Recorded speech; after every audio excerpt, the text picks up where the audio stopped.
భారత్ చైనాల మధ్య షాక్స్గామ్ వ్యాలీ వద్ద మొన్న ఒక స్టాండ్ ఆఫ్. సో దీనినే 1000 కిలోమీటర్ల ఆక్యుపేషన్ అని చెప్పి మాట్లాడుతున్నారు. కానీ ఇక్కడ మీరు గమనించారు అనుకోండి, మోదీ ఆడుతున్న మైండ్ గేమ్ అంటే తన వార్ రూమ్లో ఆడుతున్న చెస్ ఆట మీకు ఏ స్థాయిలో ఉంది అంటే షాకింగ్.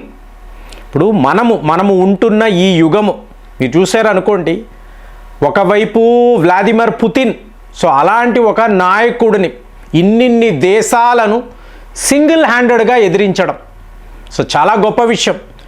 ఇంకొక వైపు డొనాల్డ్ ట్రంప్, మీకు ఎన్ని రకాల అంటే అమెరికా ఒక సూపర్ పవర్ అని చెప్పడానికి ఇతను ఆడుతున్న నాటకాలు చూస్తున్నాం. మరోవైపు తాను తవ్వుకున్న సొంత గోతిలో మీకు జీ జింగ్పింగ్ చిక్కుకుపోవడం, ఇటువైపు మోదీ అబ్సల్యూట్ సైలెన్స్, అంటే దీన్నే బుద్ధాస్ సైలెన్స్ అని అనాలి.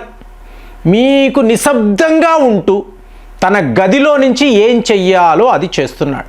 ఎక్కడా ఎటువంటి హడావిడి లేదు, మీకు అరుపులు లేవు, గావు కేకలు ఏవీ లేవు. కానీ దేశము ప్రమాదములో పడింది అంటే మీరు మీ అత్యుత్తమమైన అస్త్రాలను వాడతారు. సో అలాంటి ఒక అస్త్రము అజిత్ దోవెల్. సో ఇప్పుడు అజిత్ దోవెల్ గారు చైనా వెళ్తున్నారు. చూడండి ఈ ఆటను, ఇదే మైండ్ గేమ్ అంటున్నాను, మీకు హయ్యెస్ట్ లెవెల్లో ఆడే మైండ్ గేమ్. ఇప్పుడు అమెరికా యొక్క అస్త్రము సెర్గియో గోర్ అంటారు. ఇతను భారత్ యొక్క రాయబారి. సో వచ్చిన వాడు పాక్స్ సిలికాలో కంపల్సరిగా భారత్ ఉండాలి. బిగినింగ్ నుంచే మనం మాట్లాడుతున్నాం. మీకు సెమీ కండక్టర్స్, చిప్పులు, మీకు వీటి గురించి మాట్లాడితే సిలికాన్ వ్యాలీ యొక్క ఫ్యూచర్ ఎవరు అంటే భారత్. అలాంటిది మనము లేని ఒక గ్రూపును వీళ్ళు తయారు చేశారు. ఎంతోమంది అన్నారు, ఏమండి భారత్ను వీళ్ళు పెట్టలేదు, అసలు మనల్ని తీసేశారు, ఇది ఎంత ధరని, ఇవన్నీ అందరూ ఎన్నో వీడియోస్ మాట్లాడారు. కానీ నాకు బాగా తెలుసు, పాక్స్ సిలికా అన్నప్పుడు భారత్ లేని ఈ గ్రూపు ముందుకు వెళ్ళదు. క్లియర్ కదండి. సో ఇప్పుడు మీరు ఈ గ్రూపును చూసారనుకోండి, జపాన్ ఉంటుంది, అలాగే సౌత్ కొరియా ఉంటుంది, ఆస్ట్రేలియా, ఇలాంటి దేశాలు అంటే యాంటీ చైనా క్యాంపెయిన్ చేసే దేశాలు, ఇంక్లూడింగ్ అమెరికా. ఇలాంటి ఒక గ్రూపును మీరు తయారు చేసి ఇందులో ముందు భారత్ను పెట్టలేదు.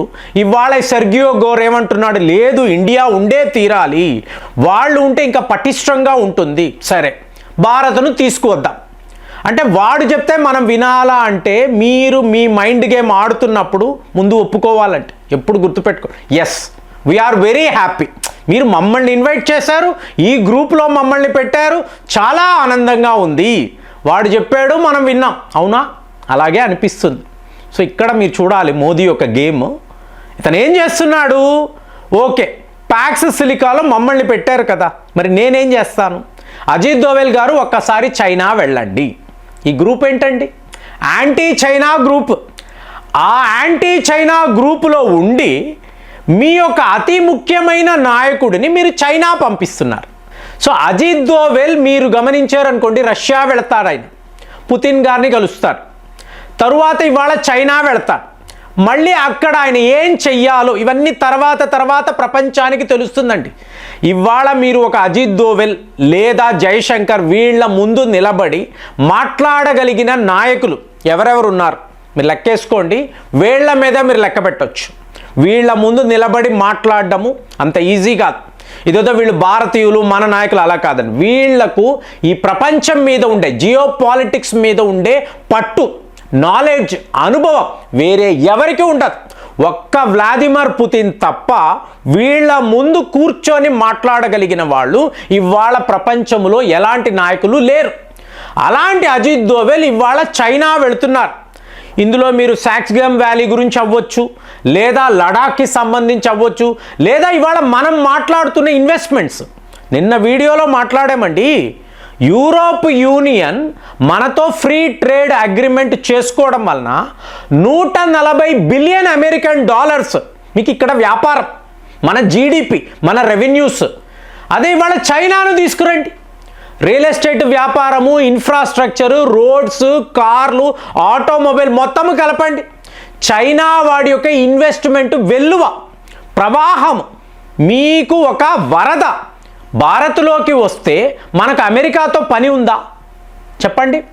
చైనాను మనం ఆపి ఉంచాం. ఎప్పుడు నీ అవసరం ఉంటుందో అప్పుడు నిన్ను వాడతామురా, ఆగు అన్నాం. ఇవాళ మోదీ తన వార్ రూమ్లో చైనా వాడి ఫైల్ పట్టుకొని కూర్చొని ఉన్నారు. ఎందుకు? అమెరికా వాడు మనల్ని బెదిరిస్తున్నాడు. డొనాల్డ్ ట్రంప్ ఒక ఫోన్ ముందు కూర్చొని మోదీ ఎప్పుడు నాకు ఫోన్ చేస్తారా, నేను చెప్పాను కదా చెయ్యాలి, ఈయన చేసే తీరుతారు. చేస్తున్నామా? ఫ్రస్ట్రేషన్ అండి. ఎలాంటి ఫ్రస్ట్రేషన్ అంటే అన్నీ అయిపోయాయి, ఒక ఫోన్ కాల్ చెయ్యకపోతే నీకేంటి బాధ లేదు, మీరు చెయ్యాలి అని కూర్చున్నాడు.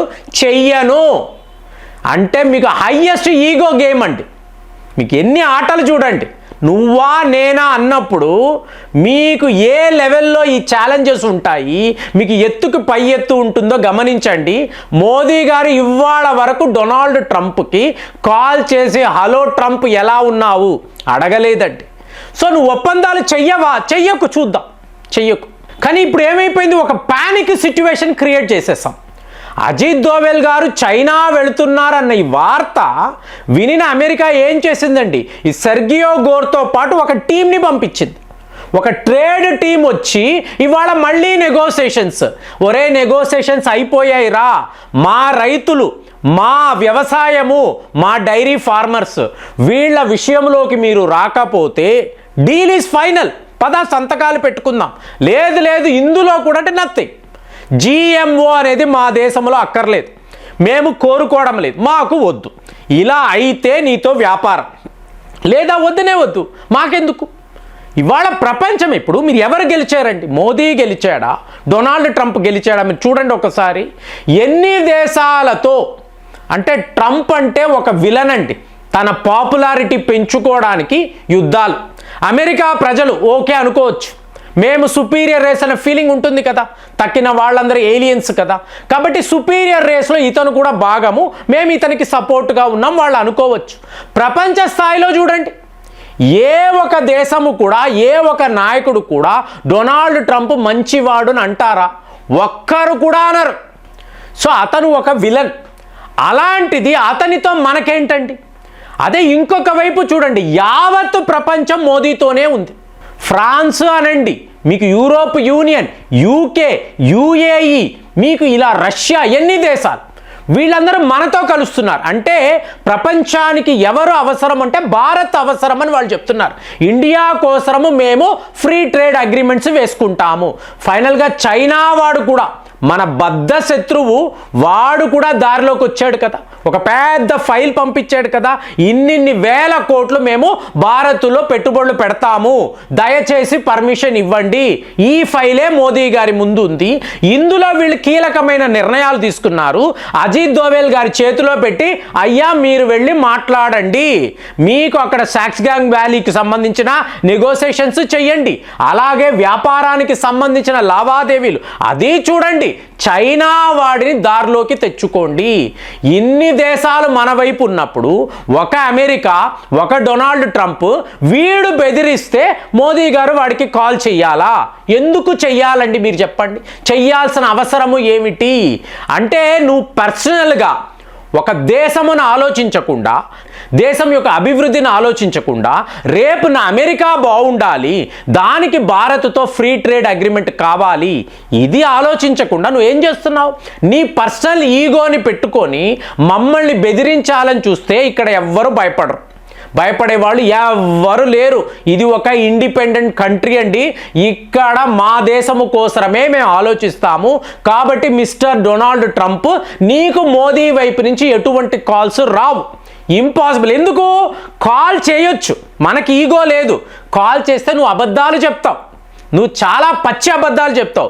ఆ అబద్ధాలు మీకు మీ వెస్టర్న్ మీడియా అంతా కూడా ప్రాపగెండా చేస్తుంది. మాకు ఇది వద్దు, కాబట్టి నో కాల్స్. కానీ అజిత్ దోవెల్ గారు చైనా వెళ్ళడం మాత్రం అమెరికాలో ఒక పానిక్ సిచ్యువేషన్ని క్రియేట్ చేసిందని చెప్పాలి. మరి మీకు కూడా అలాగే అనిపించిందా? కామెంట్స్లో రాయండి. మళ్ళీ వచ్చే వీడియోలో కలుద్దాం. జై హింద్.